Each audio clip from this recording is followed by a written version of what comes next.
Umuravumba rero kandi ukaba wifisemwo icitwa antivirale ubushobozi bwo kurwanya imigera mu mubiri. Iyi migera nayo akaba ariyo ibangamira amagara y'umuntu ndetse akaba ari nayo ibangamira abasoda umubiri. Ubwo rero no kuvuga ko umuravumba wifisemwo icitwa antivirale ubushobozi bwo kurwanya imigera mu mubiri.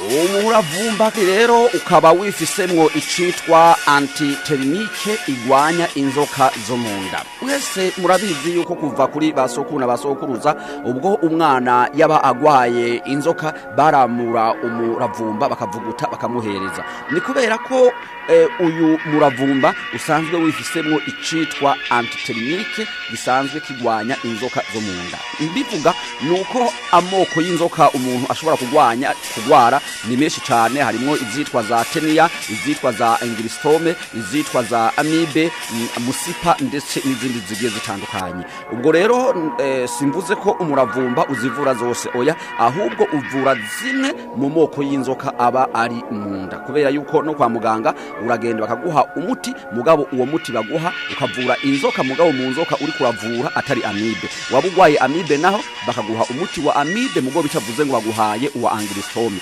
Wagenda bakaguha ingiristome ntibisobanura ngo baguhaye uwa tenia. Ubwo rero n'umuravumba uvura zimwe mu nzoka zo munda, mugabo ntuzivura zose, ni amoko amwamwe namwe. Ni kubera yuko uyu muravumba usanzwe wifisemwo icitwa antitermike, ubwo ico naco kikaba kigwanya zimwe mu nzoka zo munda. Umuravumba kandi rero ukaba wifisemwo icitwa antibiotique, ubwo ndetse umuravumba kandi ukaba wifisemwo n'icitwa antibacterienne, ndetse umuravumba ukaba wifisemwo n'icitwa antibiotique. Ubwo ivyo byose bikaba bimwe mu bigize umuravumba bifasha gutorora no gutunganya amagara y'umuntu yihereje ico kimera citwa umuravumba.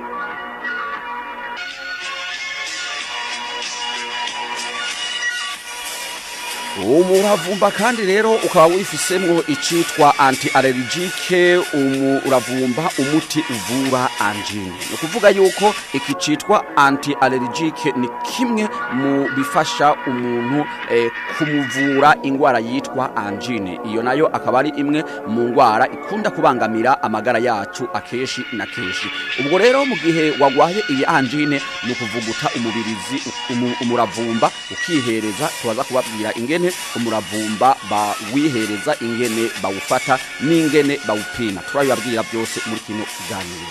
Nta kindi musabwa no kubandanya muteze amatwi Sowa story, maze tubayagire ubuvumbuzi nibigiye bitandukanye kubirabana n'imiti kama n'ibindi bigiye bitandukanye.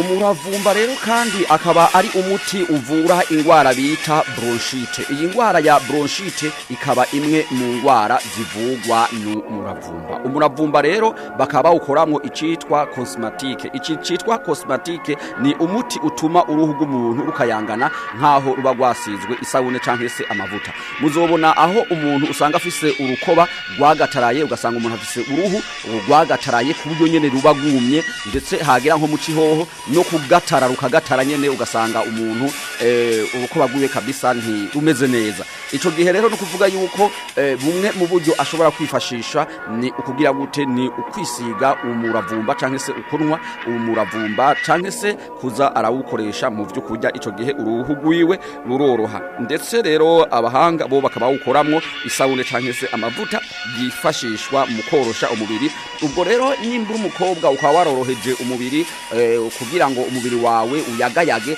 hari ubwo ushobora gusanga umuti canke se ayo mavuta wisiga ari amavuta yahinguwe mu muravumba. Usivye ko hari byinshi bitandukanye bikogwamwo ayo mavuta, ariko muri ivyo ibikogwamwo amavuta y'ukorosha uruhu harimwo umuravumba.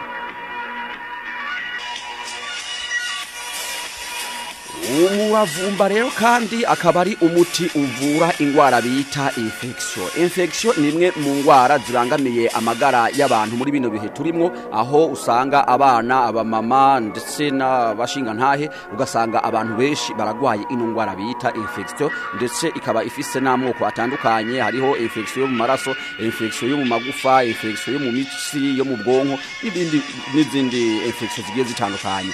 Ubwo rero zose no kuvuga ko iyo wogwara iyo ariyo yose umuti wo kwifashisha kugira ngo ushobore kukuvura iyi ngwara ya infection ni ukunwa umuravumba.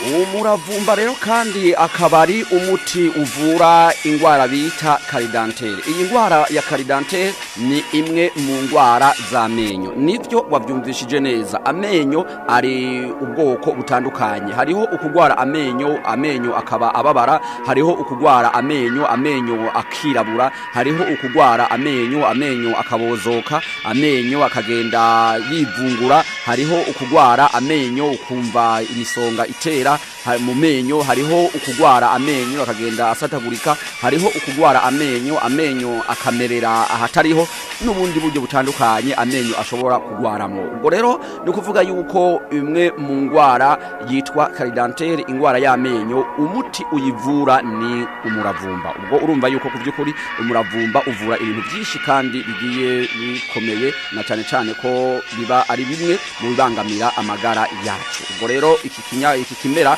kama citwa umuravumba kikaba ari kimwe mu bivura ingwara y'amenyo bita caridentelle.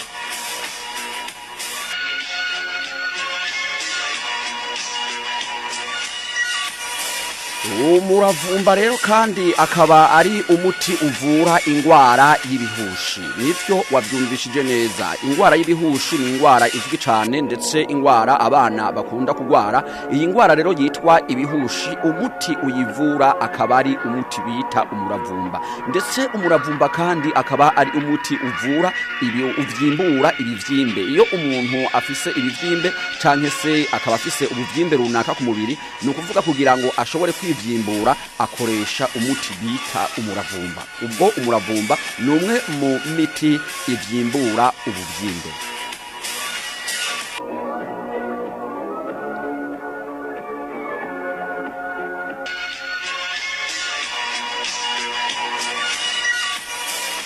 Umuravumba rero kandi akaba ari umuti uvura ingwara bita esezima. Iyi ngwara ya esezima ikaba imwe mu ngwara zivugwa n'umuravumba. Umuravumba kandi rero akaba ari n'umuti usanzwe uvura ingwara y'amaso y'inka. Nyimba ufise inka ikaba igwaye amaso, nuko umuti uvura ayo maso y'inka ni umuti bita umuravumba. Ndetse n'amaso y'imbwa nayo ni amwe mu maso avugwa n'umuti bita umuravumba.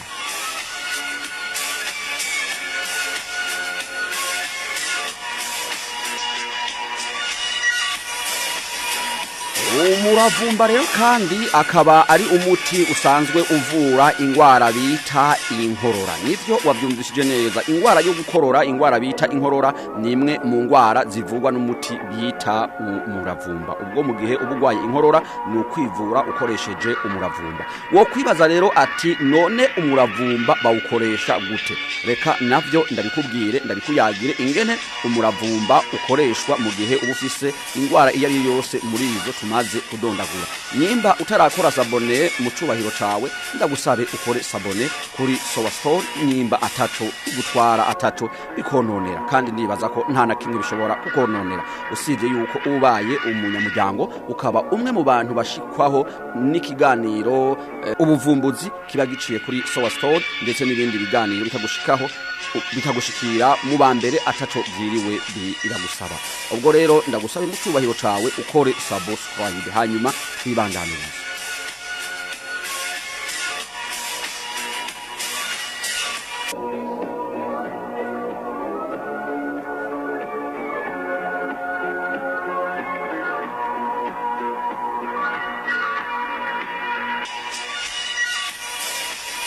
ubwo rero umuravumba mu kuwukoresha ukaba urawamura, warangiza kuwamura ukawuronga neza kugira ngo uba ufise isuku rikwiye neza, maze ubwo ugaca uwuvuguta mu mazi angana na miliritiro 30. Ni ukuvuga kajya gakopo kitwa akabuni canke se abandi bazi nk'agapatu gatoya, utu tuvamwo ama energy. Ubwo no kuvuga yuko iyo umaze kuvuguta muri ajya mazi, mu gihe ufise ibiro biri hagati ya 18 na 45 uvuguta amababi agera ku 12. Nayo mu gihe uba ufise ibiro biri hagati ya 46 na 77 uvuguta amababi agera ku 19.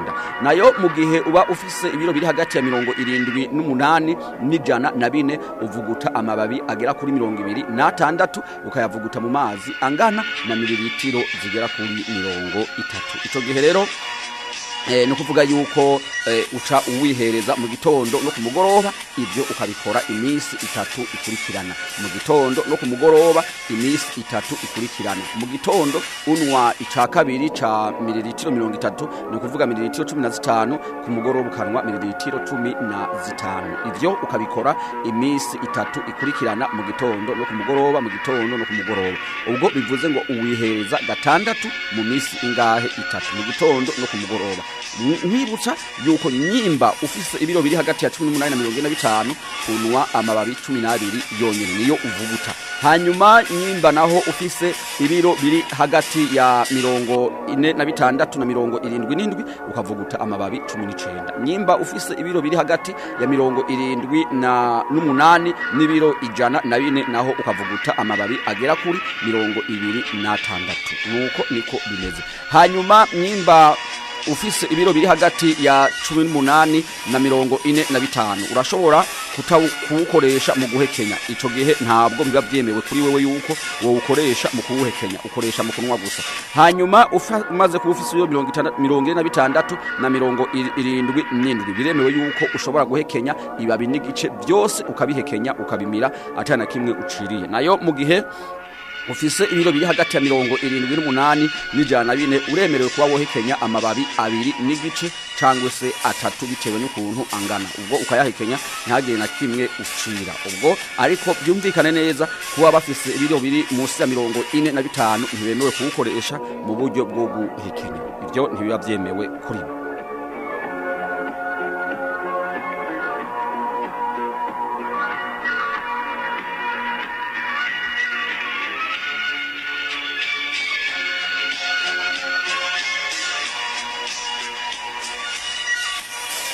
Ivyo rero ivyiza by'ikimera kama citwa umuravumba, aho umuravumba uvura indwara nyinshi zigiye zitandukanye. Zimwe muri izo akaba ari izo tumaze kubadondagurira. Reka rero uyu munsi tugarukirize ahangaha, dushimire abantu mwese mukurikirana ibiganiro bica kuri Sowa Story, ndetse abakoze subscribe tubakeze tuvuge tuti muri intwari, kuko mutwereka yuko muri kumwe natwe 5 kuri 5. Abakurita kuri gym namwe mwikomerere mwirambire, Imana ibahezaje. Bashasha kuri Sowa Story namwe ntiwibagire gukora subscribe, kandi iki kiganiro mukirungikire n'abandi kugira ngo nabo bashobore kumenya ibyiza byo kwivura bakoresheje umuravumba, ndetse bamenye n'ivyo bo kwivuza bakavuza nababo bakoresheje ibimera kama bitiriwe birabasaba uburyo. Narijya ko ibi bimera byinshi ngaha iwacu mu gihugu cy'u Burundi biba bisanzwe bigize gute bihagaragara, bikaba bisanzwe bihari mu matongo yacu no ku misozi yacu. Mwese ndabakunda, Imana ibahezagire.